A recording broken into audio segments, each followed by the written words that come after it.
What's up, everyone? Welcome into the Dear Miss Fantasy show.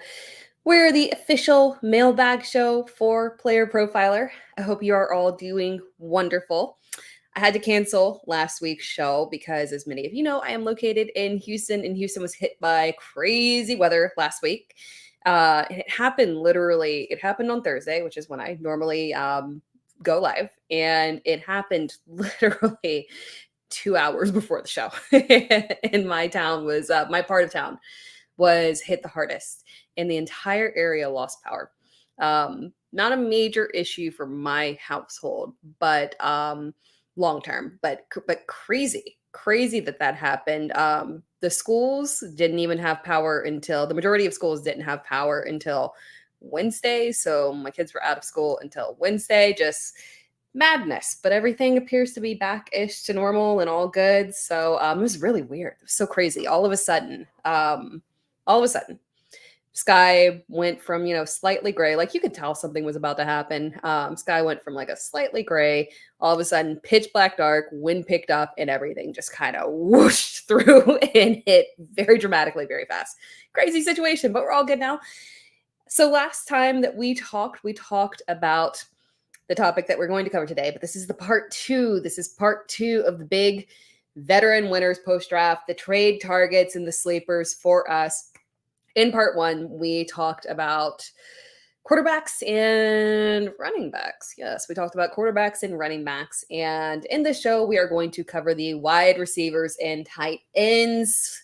Spoiler alert, the wide receivers are my favorite because we have some fun little sleepers in there, and one particularly late round guy that I'm very passionate about. I felt like I was just going on a dissertation as I started to write out my justification for this guy. Love him so much. We'll get to that. But yeah, let's go ahead and dive right in with these wide receivers and talk about the big winners here. Obviously, big winner CeeDee Lamb. We did cover that in the first episode because we talked about literally every single Dallas Cowboys player in existence because everything just worked out perfectly for everyone on that team. So everyone was really big winners in terms of fantasy production. Now, whether or not they're winners on the field, that's another thing. But winners from a fantasy perspective, we're good to go. So we talked about CeeDee Lamb and the fact that, everything in terms of them not investing in another wide receiver and the lack of investment in a big name running back, all just kind of points in a super positive direction for CeeDee Lamb and Dak Prescott.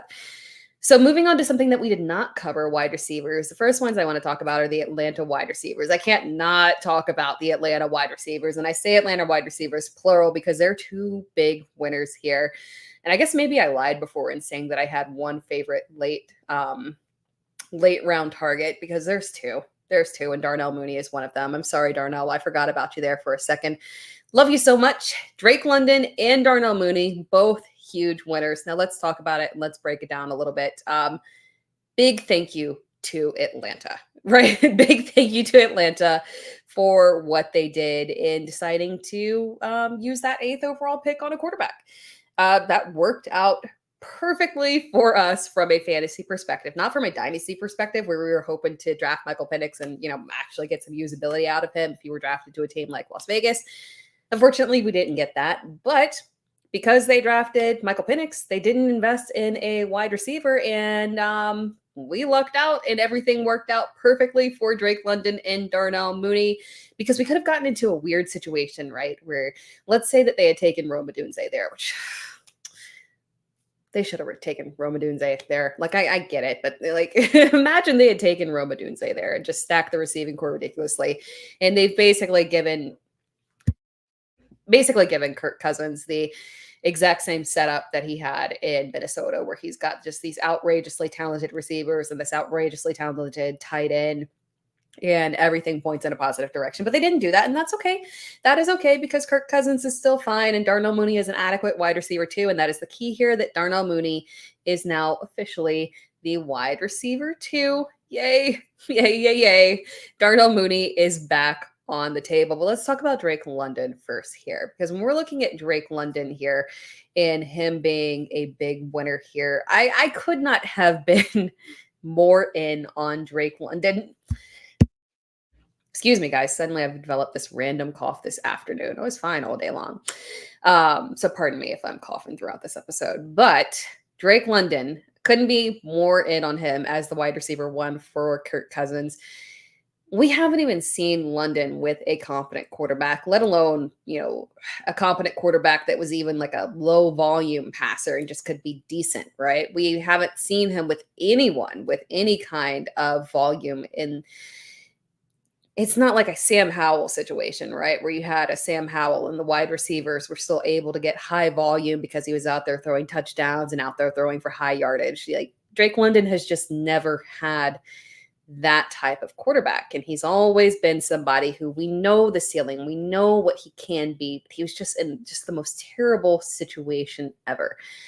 I would have been mildly concerned, right? If they had drafted a Doomsday and then you get this kind of, Jamar Chase, T. Higgins kind of situation, right? Where you've got an alpha. Not to say that Drake London is Jamar Chase, but just comparatively the situations where you've got two alphas and things can get a little bit shaky if one of them just really doesn't stand out.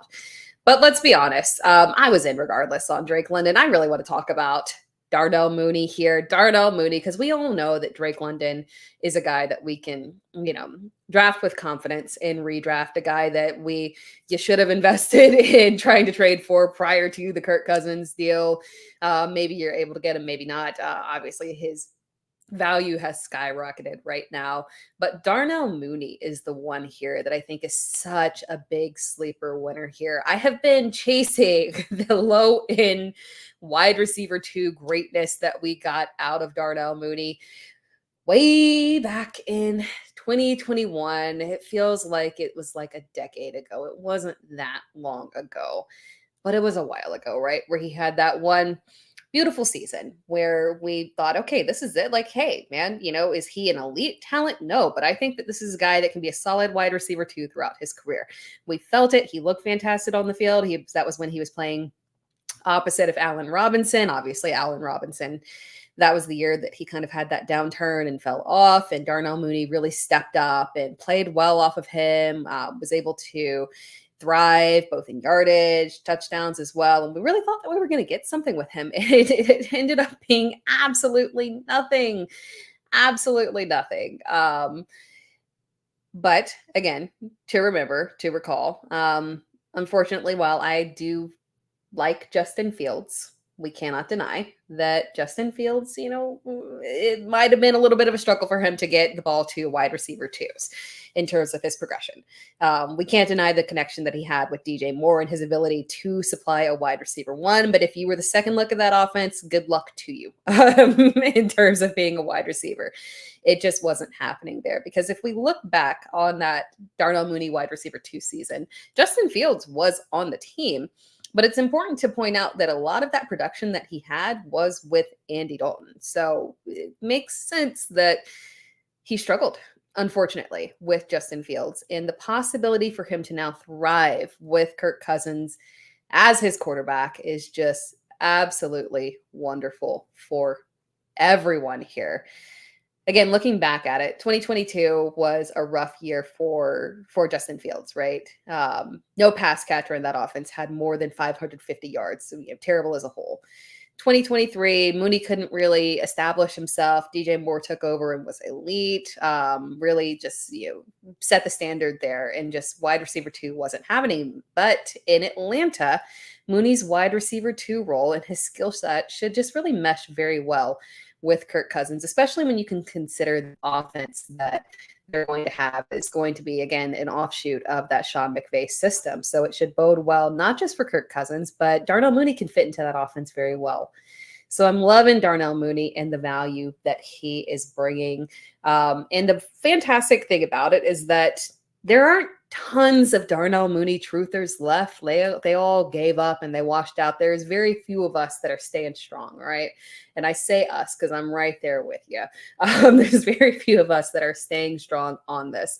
So when we're looking at this, especially from a redraft perspective, this is a guy that you were taking at the end of drafts. Even if we get hype throughout training camp and off season. And we've seen a little bit now in terms of a little bit of noise that connection is decent, looking pretty good with Darnell Mooney and Kirk Cousins. But I don't know if we're going to get that level of uptick that's going to shoot his ADP through the roof, right? Just because we're so far removed from the upside that he has. He is on, now this is on his second contract. He is not an older wide receiver, but he's a mid-career wide receiver. And theoretically, you don't typically see those breakouts. There's a logical reason why he could have had depressed value and could still have breakout. But for all intents and purposes, typically you don't see these guys have those type of breakouts. So there's not going to be a ton of hype and anticipation around him that's going to drive that ADP through the roof. So I really think that he's someone that in redraft we can look at as late round value. And in Dynasty, I don't know if I would do a 1-for-1 trade because, obviously when you're looking at someone who has been holding on to him, maybe they want to try and squeeze as much value out as possible and wait for the season to start and see if this is going to happen to try and see if they can really get something out of Darnell Mooney. But I will say that maybe he's a player that you can tack on to trades, right? He's not the target. Maybe you target someone else on that person's team and be like, oh, just throw in Darnell Mooney, right? And they think of it as more of like a negligible deal right here. They're focused on that main player. So maybe that's a way that you can sneak in there and not have to pay some, unreasonable price for, it's like, it would be weird. He's just such a weird price range, right? So just tack him onto a trade. That's how I can see it working out in Dynasty. Before we move on to our next player,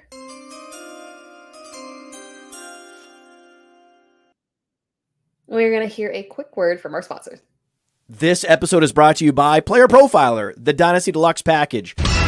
The rankings are the best in the industry. It includes strategy mode where you can say, hey, change the rankings to be win now. Oh, change the rankings to be productive struggle. There's also a draft planner to help strategize where you should take players because the draft planner also includes ADP. There's a trade finder where we look up on My Fantasy League and we see trades that are done, including a particular player. Then there's a trade analyzer where you can plug in draft picks, players, and we assign a lifetime value to draft picks out 5 years. The best thing about our trade analyzer, it can't be gamed with volume. And there's mock draft data to see right now what's the market for player X versus player Y, including in the fall when very few mock drafts are happening. And our Dynasty guide, the Dynasty Dominator, would cost you $10 on Amazon, but you get it for free with Dynasty Deluxe, and you get our rookie guide for free, a $25 value. So you get all of that for $45. I mean, it's a great deal.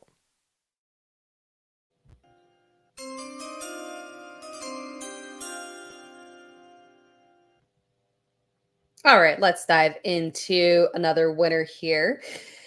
And this one is funny. So I did a show today, if you want to go check it out, with Yahoo and Matt Harmon. And we talked about players whose ADPs were excited to track this offseason. Again, go take a listen, go support your girl. That would be wonderful. But one of the players that we talked about there and had a big laugh on is Jameson Williams. And in my defense, Matt was the one that brought Jameson Williams up. It wasn't me. I was glad that he brought it up, though, because I did want to talk about Jameson Williams. I'm not going to lie.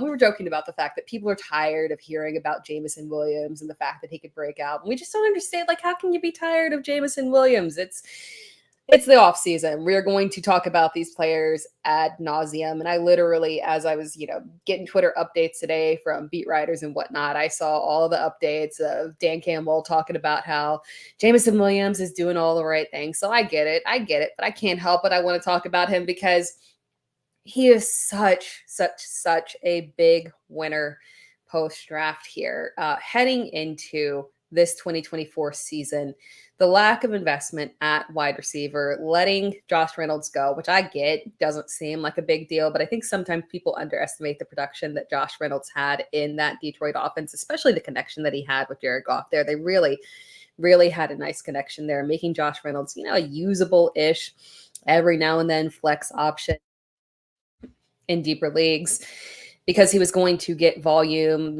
He had a decent amount of touchdowns. I think off the top of my head, it might have been 6 or so. So he was more involved in the offense than sometimes we like to remember. So we've got the exit of Josh Reynolds. We got the lack of investment at wide receiver. All signs point to the fact that they feel confident and comfortable and want Jameson Williams to be their wide receiver too. I know that majority of you will not be on my side with this, because I have been called delusional for it. This is not the first time we have talked about it, and I 100% get the logical reasoning here because I understand when we look at that Detroit offense, they are absolutely stacked, right? When you're just kind of breaking down and saying, okay, where are the targets heading? Where's the touchdowns heading? Amon-Ra St. Brown is the unquestioned guy in that offense. And technically he's a little bit of a winner too, because Detroit is unconventional, right? For all we know, they could have said, hey, we want Brian Thomas. So they could have said, hey, we're trading up to grow. Like Detroit, they do their own thing. They're unconventional and they zig and zag they zig when everyone else is zagging. So that's okay. That's all right. So, the lack of investment there was just all around good for everybody. And when we're looking at that offense again, we're looking at Amon-Ra St. Brown. And then you say, okay, you got Amon-Ra St. Brown. We got, arguably tied in one Sam Laporta here as well. Oh, but wait, we don't just have Sam Laporta. We've also got Jahmyr Gibbs, who is an excellent pass catcher as well. So where exactly is Jameson Williams fitting into this pecking order where he is a reliable fantasy asset for us? So I understand the logic there. But again, we're underestimating the removal of Josh Reynolds and that not being replaced. If we combine the attention that Josh Reynolds had in that offense with the little bit of crumbs that Jameson Williams was able to get last year, we do theoretically get somebody who has borderline wide receiver 2 potential right there. Obviously, the upside for him is, there's not a situation we're going to see one of those, AJ Brown, Javonte Adams type of years where we've got 2 wide receiver 10 or top 10 wide receivers. That's probably not in the cards there because of the way that offense is set up. But it's very reasonable that he can be a borderline wide receiver 2 and flex worthy on a weekly basis. And that's a lot for somebody who, when we're looking at him, yes, he's a third-year player, but always remember that rookie year doesn't exist. That rookie year doesn't count. He spent the majority of it in rehabbing. He didn't have a full off season. And then when he actually did eventually get onto the field, they literally just barely put him on the field in a minimal usage just to kind of get him a little bit of action. But really, the rookie year just straight up didn't count for him. So when I think of Jameson Williams, I think of somebody who last year had their first real season under them and is heading into the second playing season of his career and can really finally make that breakout impact as the official wide receiver 2 in that offense. I think there will be enough volume there for him to be relevant. And when we're looking at him and the talent that we know he is, the elite level of production that he had before, I'm 100% in, and I'm happy. I'm looking at the chat now. I see you guys in there also saying that we love Jameson Williams. Yes, like Jameson Williams. J-Dub will succeed this year. I love these comments here. So I appreciate it. We've also got a Gibbs comment here as well. And Gibbs benefits as well, honestly, from the way that this draft shaped out as well, because we're probably going to see an increased role for him. He can increase, a little bit in the receiving game. So overall, this just kind of shaped out very well for the Detroit offense as a whole. And I think one thing that we can note as well is that, and I know it always feels a little weird to make these kind of random notes in terms of schedules and where people are playing and domes and whatnot, but we factually know at this point that Jared Goff, he's a certain type of player, and he does extremely well at home. He does extremely well in domes, and he just, we can predict when he's going to struggle, right? If you send him outside in Chicago, it will not be a good game. It's not going to be a good game. You send him to Green Bay in December, it's not going to be a good game. We factually know these things. But his schedule shaped out very beneficial as a whole this year for him and his preferences. So that can work out in favor of Jameson Williams as well. So really loving Jameson Williams. Absolutely here. We got a comment in the chat. Go Lions. So many fantasy gods really in that Lions offense. Just absolutely insane. Shout out to Amon-Ra St. Brown and Jared Goff for getting their bags. That's Jared Goff's second bag. If the man can do one thing, he can get a contract. So good for Jared Goff. Good for him.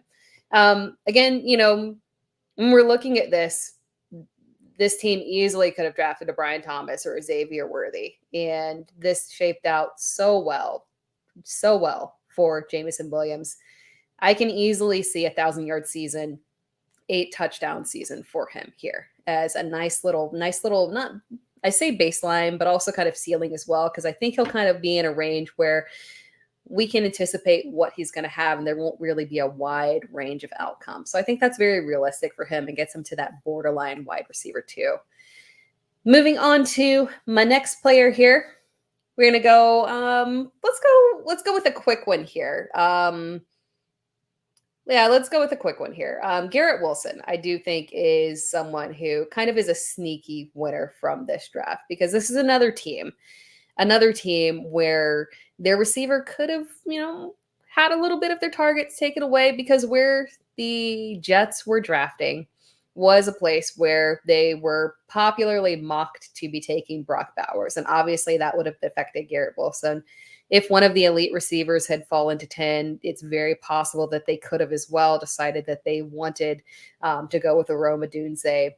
So all in all, this did work out very well for Garrett Wilson. We've got a situation where the Jets, in terms of offseason and the draft, made all the right investments for their team as a whole. So looking at him, we've got the addition of Malachi Corley. And I do like Malachi Corley, not to knock Malachi Corley at all, and what he can bring to this offense. But I don't think that his skill set and what he brings to the offense really takes away from Garrett Wilson. It'll be nice to have somebody that can play off of him. And again, statistically, the insertion of Aaron Rodgers should automatically create a top 12 wide receiver for Garrett Wilson and increase those touchdowns that have been really lacking for him. He's been a target hog in that offense, and he will now continue to be a target hog with additionally the increase of touchdowns from Aaron Rodgers that will finally allow Garrett Wilson to ascend to his wide receiver 1 status. I hit that one real quick because that one's not much of a debate there. Everybody kind of is very much so in. I'm going to show a question from the chat here from John Hendricks. What about Breece Hall? And it's interesting because the Jets did draft a running back, which unfortunately probably affects Izzy Abanikanda a little bit, more in terms of, I know that was one of guys that we had a lot of dynasty hype around last year. Landing spot was not fantastic. Didn't work out for him. Now he's stuck behind Breece Hall and possibly additional running backs as well. So bad situation for him. But Breece Hall, Breece Hall is an interesting one because I feel like I've seen where people are like, yeah, we know who our, RB1 is. It's Christian McCaffrey, but there's debate for who the RB2 is. And I don't think there's debate at all. Breece Hall is the clear RB2 for me. So when we're looking at that, this all worked out very, very well. Very, very well for Breece Hall and the Jets as a whole, especially with the improvements to the offensive line. But that was more of a free agency thing. But the investments that they made into that offensive line, very beneficial for Breece Hall. Very, very, hopefully, cross our fingers, beneficial for Aaron Rodgers as well. Question from the chat here as well, because again, we are the mailbag show. So if you have any questions and you're watching live, 100%, ask away, comment away, always appreciated. So from Bishan, what are your thoughts on the Chargers this year? Oh man, the Chargers. So the Chargers are an interesting one. I talked about, I think, to the best of my knowledge, I believe I talked about on the last show, the Chargers running back room, because that one is a very interesting one, right? We've got Gus Edwards and we've got J.K. Dobbins and we've got Kamani Vidal shaping out and rounding out this backfield. And this is a weird one where this could go any direction here. I do anticipate that Gus Edwards will end up being the best bet for us in terms of workload this offseason. My son has joined us. Apparently, I think he's just gonna. you can say hi if you want to. Okay, if you're watching live, he's here and he is saying hi for a little bit. Watch out, buddy. But when we're looking at we're looking at the Chargers backfield. Gus Edwards is the one that I feel like is more than likely going to, from a redraft perspective, be the person that we want to lean into out of that backfield. He's 29, but age is a little bit deceiving with him, right? Because he's one of those players who has technically been in the league for the same amount of years as Saquon Barkley, but has far, far less mileage on him. So 29 is a little bit deceiving. We're looking at the actual mileage on him. And in context of his capabilities, we know exactly what he'll do in this offense. He will be an early down back. He will be a goal line back. He will not catch passes. So which is probably where the value kind of comes in potentially for one of these others. Buddy, you can't play that here. You gotta, if you're gonna play that, you gotta go sit somewhere else. Watch out. All right, sorry. He was trying to make sure that the iPad was, which is probably a copyright issue, was playing here on the podcast. But kind of looking at that backfield again, from a dynasty perspective, Kimani Vidal is obviously the one that is kind of shooting up those draft boards in the rookie drafts. Ironically, I got him at pretty good value. It's a 10-team draft, but kind of, with the 10-team draft, and I got him at like 407 or something like that. So I think in 12-team, it kind of works out to around the 401 off the top of my head. So when we're looking at that, it's possible, right? It's possible if you're not in the draft where there are people kind of like deep into like paying attention to sleepers, that you can still get him at decent value. So obviously from a dynasty perspective, Kimani Vidal is someone that we can look at. From a redraft perspective, I still lean into Gus Edwards until we get kind of any kind of tip off that Vidal is really making waves in training camp. And then J.K. Dobbins is someone who I want to succeed. It's just tough to imagine that he'll truly be able to, but his value is fantastic. So I have been taking a lot of him in the very, very last rounds of best ball drafts prior to, and I'm not sure, I haven't done one recently, so I don't know how much the ADP has moved, but decent late round value. But really when you're looking at that team as a whole, Ladd McConkey is somebody who I've talked about in the past in terms of wide receiver landing spots for rookies that I absolutely love for him. So Ladd McConkey is absolutely someone who I think that, both in dynasty and redraft, obviously 100% all in on. Very reasonable that he steps into the wide receiver one role immediately. I would say, however, don't count out the contributions of a guy like Josh Palmer. The Chargers are claiming that we could see improvement from Quentin Johnston. I don't know how much I believe that, but I do believe that they're genuinely going to give him another try. So at least that's a positive there. Just pay attention to your Quentin Johnston shares, and maybe at some point you might be able to sell it off for mildly decent value. If he is able to make some mild kind of impact, I would get rid of it immediately. Because the good news is, at the very least, I don't think he's been written off like Treylon Burks, who the Titans, by all indications, have really just kind of pushed back. So that's the good thing here, is that, Quentin Johnston may be able to kind of get another second chance at making an impact here. But really, it's just Ladd McConkey that has the most upside there in that offense. I love Josh Palmer. We know what he is, and he can bring stability. But from the perspective of who offers the most upside, definitely Ladd. I'm going to do another question here because this is a good one here. What are the chances the Broncos abandon Javonte Williams? I think the chances are higher than we might realize. And I was actually right. I'm trying to think, what was the article about? I was talking about the Denver backfield and talking about the potential of what will happen in that backfield, because obviously there's about 1,000 different directions that it could go. Audric Estime was somebody who pre-draft we were looking at as somebody who could maybe make an impact. Obviously the combine kind of hurt him there, but the opportunity is there for him in that Charger or in that Broncos backfield to maybe move his way up. We heard that, there's a little smoke around the other player there. His name is the other running back there. His name is kind of escaping me at the moment, but there's another running back there that Sean Payton has been talking up a little bit. We've also got Jaleel McLaughlin in that backfield that I think is very interesting. That's it. That's Jaleel McLaughlin was the person that I was writing about in the article. That's why I was looking at the Broncos backfield. Because when we're looking at that backfield last year, Jaleel McLaughlin, very little in terms of an excessive amount of carries, but the carries that he did get, just a little bit under 100. He was actually extremely productive with them. He had one of the, I want to say like a top 15 rush grade from PFF. Good metrics overall, good yards per carry, outperformed Javonte Williams across the board.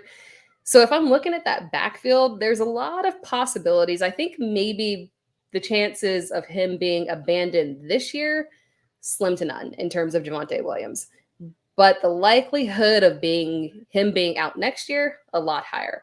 I don't know if they would cut bait with Javonte Williams right now, just because they can probably still squeeze a little bit of value out of him.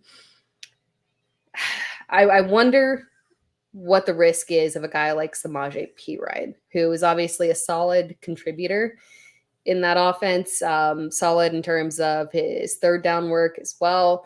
But we know he doesn't really operate as that lead back. So maybe they give the younger guys a chance because they have so many first and second year guys that have shown some potential upside there. So maybe there's a cut candidate in there. And I wonder if it might be Samaje Perine. Thank you, John. Blake Watson was the guy that was Sean Payton was talking up recently. So I wonder if, he really does end up liking Blake Watson. We already know he likes Jaleel McLaughlin, and we know they made that investment in terms of draft pick with Audric Estime. Somebody is going to be the odd man out here. It might be Samaje Perine. I don't know that they will back off of Javonte Williams yet. I think Javonte will get another crack at being the RB1, and if he starts to struggle mid-season, you could see obviously a Miles Sanders situation with him, where somebody else just takes over and he unfortunately rides the bench or contributes as a, mild backup option, mild committee option. But yeah, this one is Javonte Williams is a shaky guy, unfortunately, somebody who 100% is on thin ice and could be in line for losing his job to a wide variety of people on that offense, unfortunately. Heading back to winners here. The next guy I want to talk about, next wide receiver that I want to talk about, a nice big winner here. And it's a sneaky winner. It is Rashid. Shaheed is a sneaky winner. When Derek Carr's your quarterback, how much of a winner can you be? But, and I don't mean that, it's because I like Derek Carr, right? He's a nice guy and he tries hard. But he's been going through some struggles over the past couple of years. But when I'm looking at that Saints offense and the fact that we finally have them moving on from Michael Thomas, and they did not invest in a wide receiver, again, Rashid Shaheed is finally going to be able to truly ascend to that wide receiver 2 role behind Chris Olave. And I love me some Rashid Shaheed. When I'm looking at Rashid Shaheed as a winner, he's a fine pick in redraft because his ADP is solid and he is a guy that, similar to last year, I think he'll be a little bit more reliable this year, but he was always a guy that you felt like if you had to plug somebody in, if you had injuries, if you had bye week issues, he was a guy that you could plug in and he was going to have high upside. He was going to have the possibility of catching a big touchdown pass and getting some good yardage. And you might put him in and maybe he only gets 5 points. But on the flip side, he could get you a solid 20. So, from that perspective, he was definitely one of those guys who was really someone who showed a lot of potential here. And I think what we're seeing here is the Saints really looking at this and saying that we trust Rashid Shaheed. We trust our receiving core as it is. And Rashid Shaheed is just one of those guys. Buddy, you got to stop. And Rashid Shaheed is just one of those guys who can really, truly ascend now and get into a more stable, steady stream of targets, right? Because he had those big play capabilities, but the targets were a little bit inconsistent for him. And so now, hopefully, as that wide receiver 2, we can finally get him in that situation where he's got more consistency that we can rely on. Looking at the quarterback situation, again, we talked about Derek Carr a little bit. It's been a struggle over the past couple of years for him. Previously with Josh McDaniels and a scheme that was just confusing and worked terribly for him and just really tanked any kind of value that he had whatsoever. It seems like it might have traumatized him a little bit. Then heading over to the Saints, which was also a weird situation, right? Not a fantastic offensive coordinator situation, but we do have a change in offensive coordinator this year. So there was some potential positive to look towards. But the thing is that hopefully maybe he can turn things around here. And if not, Rashid Shaheed hopefully will be hitting free agency next year. So even if we're not, looking at this in redraft and saying, hey, he's stuck with Derek Carr this year from a dynasty perspective, that's not a guarantee next year. The Saints could upgrade at quarterback. I don't know how much I believe in Spencer Rattler. He might get the opportunity to, at some point showcase, potential development that would warrant him getting the start at some point this season over Carr. I don't know 100%. It's a possibility. I don't know 100% on that. But really, when I'm looking at Rashid Shaheed, I'm looking at him and his age and his contract and saying he could absolutely be gone next year and hopefully hit free agency, find a happier home, with a better quarterback and a more stable offense. So we make that investment on him right now when the value is good. And then we reap the benefits later. And then we can also use him in 2024 because just naturally moving into that official wide receiver 2 situation, he'll have more consistency here. I do want to show this quarterback here, or this quarterback here, thinking of Derek Carr. I do want to show this comment here. Hollywood Brown to the moon. That's another one that we talked about on the Yahoo podcast today that I was on with Matt Harmon. That's another one that we talked about, the Kansas City wide receivers and the potential upside that all of them offer and the way that their ADPs are going to be absolutely wild this offseason, obviously with the potential suspension for Rashid, Bryce. Hey, we got one charge drop, one down, several to go, I guess. But hey, even if we're looking at a suspension without that additional one on there, at least maybe it's just like a little bit further down and not as much. And then when we're looking at the rest of them, we've got Xavier Worthy, we've got Marquise Brown. And when I'm looking at Hollywood Brown, Matt and I came to the same conclusion here, that when we're looking at Hollywood Brown, he might be the one that actually offers the most upside, even if Rashid Rice doesn't have the suspension here. Because we kind of know what Rashid Rice is. I love him, but we kind of know what Rashid Rice is here. And when we're looking at Hollywood Brown, he's a receiver that I absolutely love with all my heart, and have been a truther on him for such a long time because we've seen him put together portions of greatness. We've seen where he has been fantastic for half a season and then suffered an injury, or, Lamar Jackson got injured, or he couldn't connect with Kyler Murray because Kyler Murray came back and then Marquise Brown got injured. So there was always something that was just off, something that just didn't work out for Marquise Brown. If he can get into a situation where he just pulls everything together, he stays on the field, and now he's got that stable volume quarterback situation, the guy that we know we can depend on, the guy we know is going to be on the field, the guy we know is going to give you that volume. It can be the perfect storm for Hollywood Brown to finally achieve what we know he can achieve. 100% Hollywood to the moon. I'm crossing my fingers here. I've got a receiver on every single dynasty team. Jesus Christ. Somebody's got to work out, right? Somebody's got to work out. Cross our fingers here. And Travis Kelce. Am I overly invested in Kansas City? Potentially. But something's going to work out there. Something's going to work out there for sure. Moving on to other big winners here. We're going to do a duo big winner here with Terry McLaurin and Jahan Dotson. My goodness. Objectively, the Commanders got an upgrade at quarterback. Now, granted, I love Sam Howell, as you all know. You can't see my Clemson shirt here. I'll lay back a little bit, but I'm an ACC girly, 100% support my ACC quarterback, so I love Sam Howell, of course. But it is just a fact that they did get an upgrade at quarterback here with Jaden Daniels. You can argue about the bust potential for Jaden Daniels, but we know one thing about him. He can get the ball to elite receivers, and I believe that Terry McLaurin is elite. He has just had terribly unfortunate career with quarterbacks.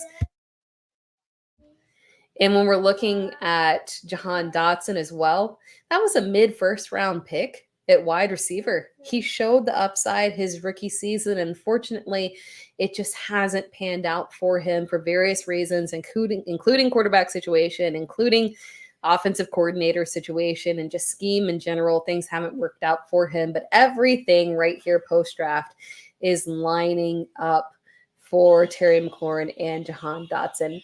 We're looking at the additions they made. We've got the addition of Luke McCaffrey, right? He'll, factor into the offense. But when I'm looking at Terry McLaurin and Jahan Dotson, I don't think that is going to make a major difference for him. We've also got Ben Sinnott, very promising prospect as well. But again, we know the role that the tight end will play in that offense and Cliff Kingsbury's offense compared to the role that the wide receivers will play. So regardless of what Ben Sinnott gets, we're still going to have strong volume to Terry McLaurin and Jahan Dotson. Really just the addition of Jaden Daniels in that offense could be absolutely magical for both of these receivers here.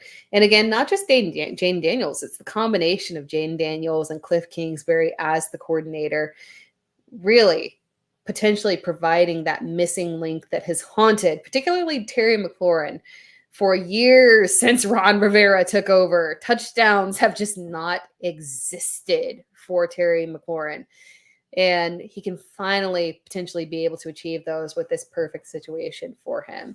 Again, Jahan Dotson's rookie season, we go back to that. Touchdowns are fantastic for him. Again, after that, never is able to achieve it again. So hopefully here, with the consistency at quarterback, we will be able to get that final greatness that we want out of Terry McLaurin and get a nice little upgrade for Jahan Dotson and feel promise for the future out of both of these receivers. Oh, I got a comment here. Traded Ben Sinnott for, traded Ben Sinnott for a first in Dynasty. Wow, already? That's fantastic. Congrats on that one. And then another one here. Yeah, we'll do this one. Yeah, I think that wraps things up with Terry McLaurin and Jahan Dotson. And we'll kind of transition over here and answer this question live here. How about the Browns? Watson looking good. I want to believe that Watson can turn things around, right? I want to believe that he can get back to the quarterback that he was, because obviously it's very weird that we had him transition to literally someone that we don't know as a quarterback and lose that upside. And we lose. Yes, buddy. No. I need to go potty. Go ask Daddy. Go ask Daddy. Okay. Sorry about that. I don't know why it's crazy. For those who are not watching live and maybe you're hearing random small child noises. I don't know why he insists. The second I turn on the camera, the second I start talking, he immediately comes in here and wants to ask about 5,000 questions. But looking at that Browns offense again, we're talking about Deshaun Watson and the potential for him to bounce back here. The offense really as a whole. And I talked about the Browns offense when we talked about, did I talk about? No. I didn't cover the running backs in the last show. But the Browns offense is such an interesting one, right? Because we've got Deshaun Watson, who's being drafted at the value for him in terms of ADP. I mean, quarterback's value is just so fantastic late. I mean, there's so many options. You want to draft, you feel inclined, you want to get a Jalen Hurts, you want to get a Josh Allen, you want to get a Lamar Jackson, but you don't have to. The value at quarterback is just so, okay, thank you, buddy. The value at quarterback is just so incredible right now. And Deshaun Watson is one of those guys where if he can turn things around, he's got a bevy of weapons, right? We've got Amari Cooper, who is absolutely, I'm laughing at the chat here because the chat just entered Jerry Judy. I'm sorry, I don't believe in Jerry Jeudy one bit. I am frustrated that Jerry Jeudy got traded to the Browns because it just hurts Elijah Moore, and I want nothing more for Elijah Moore. I want nothing more for Elijah Moore to ascend and be the guy that he was for that mild period of time in his rookie year. I like to look at those tiny spurts of rookie years. Jahan Dotson, Elijah Moore, and just remember them with so much wonderful nostalgia and remember the good times and want so badly for those times to come back, right? We're crossing our fingers here that it can. But the Browns offense is interesting, right? I actually feel like the Browns offense is the receiving core is kind of predictable because we're drafting Amari Cooper where he typically goes, right? He's gone a little bit later than usual, but we know exactly what we're getting out of Amari Cooper. It's going to be a little bit inconsistent, but you're gritting your teeth and you're putting up with it because you're only drafting him as a wide receiver too, and he's going to give you multiple wide receiver 1 weeks, and you just try to predict it and you take your lumps with it. But the running back room is the one that's the most interesting there because we've got no true knowledge of what kind of timeline Nick Chubb is actually on, and his ADP is kind of insane right now for a guy who we truly don't actually know what he is going to be because it was a rough injury. So we've got Nick Chubb, then we've got Jerome Ford. I don't know if we've got Kareem Hunt or not, but we've got options in that offense in terms of ultimately what they decide. But that one is an interesting one where the running back room is the one that's probably going to be shaky in terms of who ends up being the best value in there because everything depends on Nick Chubb. We'll do one more question here before I talk about my next player here because I love this one right here. Commenter says that they think Bryce Young is a value. And I think that I am ready to admit something to you guys. I've been holding this one in. I have not admitted it because it is a little shameful. It is a little shameful. My highest drafted player in best ball, it's Bryce Young. It is. I'm not going to, I'll come out and admit it right now. I talked about this on Twitter once when I laughed about the fact that I was drafting J.K. Dobbins at a stupid rate, which you can't judge me on because the value was just, it was drafting in literally the last round of best ball drafts. But Bryce Young is someone who I have drafted a ridiculous amount of in best ball. Why would you not? I'm sorry. I mean, because the proof is in the pudding right here that Dave Canales, he is the quarterback whisperer. Third time is the charm. It has worked. Does that phrase even count because it's worked twice? We had Geno Smith resurrected. We had Baker Mayfield resurrected. This guy just breathes life into wayward quarterbacks. I think I've talked about this on the podcast before. I think maybe during free agency or something like that, when I talked about that Bryce Young actually really does have legitimate potential to turn things around this year. Truly because of Dave Canales and what he brings into that offense. And I think maybe I talked about it a little bit as well when we were talking about Jonathan Brooks after the draft here. Because you got to remember when you're looking at Carolina, because I know we like to bag on Carolina, the potential for them to, again, finish dead last in the league. It's there. But when you look at Carolina, you got to remember that this is an overhaul, right, in terms of coaching philosophy. And the offense that we have seen from Dave Canales has been very successful. He's been able to get the most out of his running backs. Rachaad White, yards per carry was, dreadful last year. And quite frankly, dreadful the year before. Although I tried to excuse it and say, hey, maybe it was just the offensive line because Leonard Fournette looked terrible too. But we've got multiple years of Rachaad White with these sub 4 yards per carry seasons, making bank off of receptions, right? Ascending into greatness purely off of his receiving work and some touchdown opportunities as well. And being able to thrive on the ground when the timing was appropriate. But we got to translate that over to this Carolina offense. And the weapons are different there in Carolina. Obviously, we have no Mike Evans there in Carolina, but they did work on upgrading it. I love the addition of Deontay Johnson. I don't know if I believe in Xavier Legette. That one's a big question mark for me. I can take it or leave it.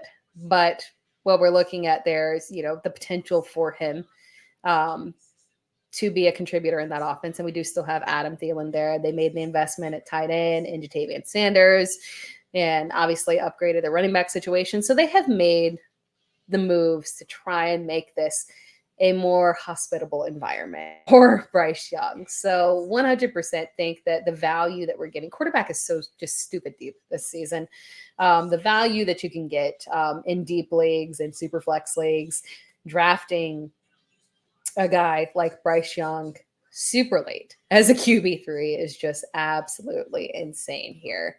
Absolutely insane. All right, now moving on here to this is our last wide receiver, and then we'll go over tight end winners quickly because there's not a lot of tight end winners, if I'm being real honest, but I made it work for you guys. But we're going to talk about one more wide receiver winner here. I'm going to clear my throat before I do it because this is the player. This is the player that I talked about at the beginning of the podcast, a guy that I am ridiculously in on drafting late. The upside is real. You will not be able to talk me off of this one. You will not be able to criticize me on this one. I am passionate about it. If you followed my work last year, you know I had you on Demarcus Robinson early last year, and there is zero reason that you should back off Demarcus Robinson as one of the best late round options that you can grab. Last year, I got an insane amount of pushback. And I stood on business that you had to grab Robinson off waivers and just trust it and run with it. And week after week, I was correct. I'm not one to typically toot my own horn because as a creator, that's just flat out dumb. As a fantasy football creator, just to toot your own horn because then people will toot back when you miss even louder. But I am going to reiterate this one because I want you to believe in the potential of what Demarcus Robinson can be on your fantasy bench as a legitimate, trustworthy flex fill-in in deep leagues that you can look to and feel super, super comfortable with in the event that something were to happen to Puka Nacua or Cooper Kupp would absolutely just be a weekly skyrocketed player as well. Looking at the Rams and why Demarcus Robinson is a big winner here. When we're looking at him in that offense, the Rams made no changes to their offense in terms of draft picks, coaching, and the existing players that would change specifically Robinson's role from last year. The only receiver that they drafted was in the 6th round. And I'm really passionate about this because there's such a logical, clear reasoning for why Demarcus Robinson randomly popped up and succeeded last year. Robinson was obviously not very involved early in the season because the Rams were still trying to make Van Jefferson work. Once they realized that that wasn't going to happen, they traded him, right? Unfortunately, once they traded him, Demarcus Robinson didn't immediately pop because he got injured. He got injured literally at the same time as the trade. So you have this time period in the first half of the season where Demarcus Robinson was non-existent because of Van Jefferson in LA. And then you had Demarcus Robinson injured. And when Demarcus Robinson came back in week 9, he had some games of being eased back in. But then Sean McVay made it very, very clear that Robinson had a very defined role within this offense. Robinson had 4 straight games with a touchdown, 5 straight games with double-digit fantasy points, and ended up playing upwards of 90% of snaps in multiple games. Now, bear in mind, all Ram starters were limited in week 18. So, and also keep in mind that Tyler Higbee. I'm working, buddy. And also keep in mind that Tyler Higbee was active and healthy during this time period. When you're looking back at this, the Rams offense was complete as is. They had Kyron Williams. They had both their wide receivers in Cooper Kupp and Puka Nacua. They had Tyler Higbee at tight end. Everything was exactly as it will be, obviously sans Tyler Higbee, heading into this season for the Rams. So when we're looking at this, drafting a wide receiver 3 and expecting him to be, productive enough to surpass the wide receiver 1 or wide receiver 2 on your team, you might feel like you're asking for a dud. Usually you're asking for somebody to rise up in the receiving core, but the Rams are a very different situation where drafting a wide receiver 3 is not necessarily a bad thing because the wide receiver 3 is very present in their offense. And the reason for that is because they run a ton of 11 personnel at one of the highest clips in the NFL. That means that you have 3 wide receivers running extremely high snaps constantly. You do not run the risk that they're going to be in a ton of 12 personnel and you're going to get situations where Demarcus Robinson is not going to be on the field. You're not. That's why he was upwards of 90% of snaps regularly in that offense once he was established as that wide receiver 3. It's very similar to a situation of a guy like Tyler Boyd, who would target year after year because we knew that the Bengals would have consistency with his role in the offense. We knew that they were running 3 wide receivers out there constantly. We knew that he was getting snaps. We knew that he was getting targets. Demarcus Robinson is that type of guy, and you just kind of have to get comfortable with it and admit it, that he's going to be a constant and persistent presence in that Rams offense. And free agency in the draft could not have worked out any better for him. He is an absolute must to draft in late rounds of your fantasy draft, and someone that you can tack on in, a dynasty trade if you're in a win now situation. He is the perfect little asset to add on as well to another trade. So Demarcus Robinson is just one of those guys who I will 100% be walking away with in all of my fantasy drafts. I literally just drafted one in a best ball draft, one share of him in a best ball draft, and apparently sniped somebody right before they were going to get him. But it's just so wonderful because you can do it in the last round. You don't have to worry about it. And he's absolutely somebody who can, make a big difference on your fantasy team in terms of being a reliable bench player that you can flex in on a weekly basis if you're in deep leagues, and the perfect bye-week fill-in at all times. Love him so much. Moving on to the tight ends here. It is quick. We have got Dalton Kincaid is a winner, but he's more of a pre-draft winner, right? I didn't feel like I had to include a tight end, but it really wasn't the draft as much as it was the pre-draft. Stephon Diggs being gone that kind of made him a winner. But when we're looking at Dalton Kincaid as a winner post-draft, I love Keon Coleman. I don't know how you cannot love Keon Coleman, but we can't deny that there's a lot of controversy around what his true potential is, right? In terms of his skill set and how that translates to the NFL. But when we're looking at that and saying, okay, how does this work for the Bills offense? And how does this work specifically for Dalton Kincaid? I think the addition of Keon Coleman actually worked out in Dalton Kincaid's favor. They could have gone with a Xavier Worthy, with a lot of people projecting that a guy like Xavier Worthy could be someone that the Bills targeted. And instead of doing that, thank goodness, which would have probably made things a little bit shakier for Dalton Kincaid, they go with a guy like Coleman, and it's kind of a win situation for Dalton Kincaid. Kincaid has the opportunity here to step into being the first look in this offense, and his ADP is perfectly fine. He's right about tight end 5 in redraft leagues and best ball leagues.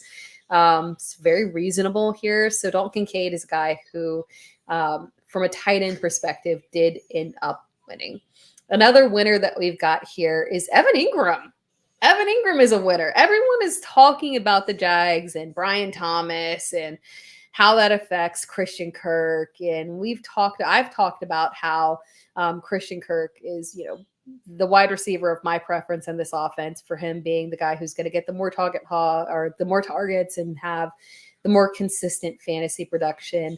I've talked about Brian Thomas's landing spot kind of being misleading in terms of what he'll be in this offense. But I haven't specifically talked about how all of this affects Evan Ingram. And honestly, this just worked out perfectly for Evan Ingram. And it's like nobody even cares, right? Evan Ingram is sitting there in no man's land at tight end, literally sitting in ADP at tight end 8 in early redraft rankings. And he's got such an excellent situation to repeat exactly what he did last year, because Brian Thomas profiles as the 1-for-1 replacement for Calvin Ridley, right? So the offense won't be making any major changes here. And I anticipate Christian Kirk as the target leader, but I think Evan Ingram will be very close behind him. And quite frankly, I would not be shocked if we got into a situation where he ends up kind of edging him out a little bit. We could get into that situation depending on how things kind of shake out there. His production shouldn't be affected by the arrival of Brian Thomas. So this just worked out very beautifully for Evan Ingram, because there's no real reason that any of his production should change. And he has top 5 potential at a nice little discounted value here at tight end 8 here. Yeah, let me put this comment up here that I just saw pop up. He's a steal. He's a steal. Yeah, everyone is chasing Laporta, who, no offense, I love Laporta, Pitts. Ingram is the bargain. And yeah, Pitts is a bargain there too. We talked about Darnell Mooney. I should have put Kyle Pitts as a winner here. You know what? That's my bad. Thank you. Kyle Pitts is a winner as a tight end winner from this draft as well. I was so focused on my love for Drake London and Darnell Mooney that I didn't talk about Kyle Pitts. So yes, retroactively go back and apply all of the same logic for why Darnell Mooney and Drake London are winners, and we can apply that as well to Kyle Pitts. He's a winner. There's good value here at tight end this year. It's going to be interesting to see how all of that shapes out. I'm not inclined to go, obviously, like in Dynasty, if you've got a Travis Kelce, you're not panicking or, selling at a little discount or anything here. But in redraft, I'm not inclined to jump up and say, I got to get me a Travis Kelce, Sam Laporta, Mark Andrews early. I'm not feeling like I absolutely have to do that and jump up in early rounds and make that investment, because the production feels like it's going to be a little bit flatter, right? Feels like it's going to be a little flatter. And those guys that are coming in at that tight end 7 through 10 might have a little bit more value for us and allow us to invest in those wide receivers early. So we get those high end, those elite receivers, and then we go in and we tack on our guy like Evan Ingram at tight end 8, and it feels wonderful, right? So Evan Ingram, big winner here. Kyle Pitts, retroactively apply him as a winner as well. But that is going to wrap things up for us. I appreciate very much everybody that tuned in. Thank you for the chat being so active today. Your comments were all wonderful and very helpful. Good discussion here. That wraps things up for this week's show. Again, just some closing thoughts. If you have any questions, you can always hit me up on Twitter at It's Tera Time, ITSTERATIME. You can also find my work on YouTube at that same username as well. And if you're listening on the podcast version, please make sure that you're subscribed. It would be greatly appreciated. You can stop by for the live version sometime as well. We are live on Thursday nights at 9 p.m. EST. If you're watching this on YouTube, be sure to like the video, drop me a comment, make sure that you are subscribed to Player Profiler as well. Again, appreciate you all tuning in.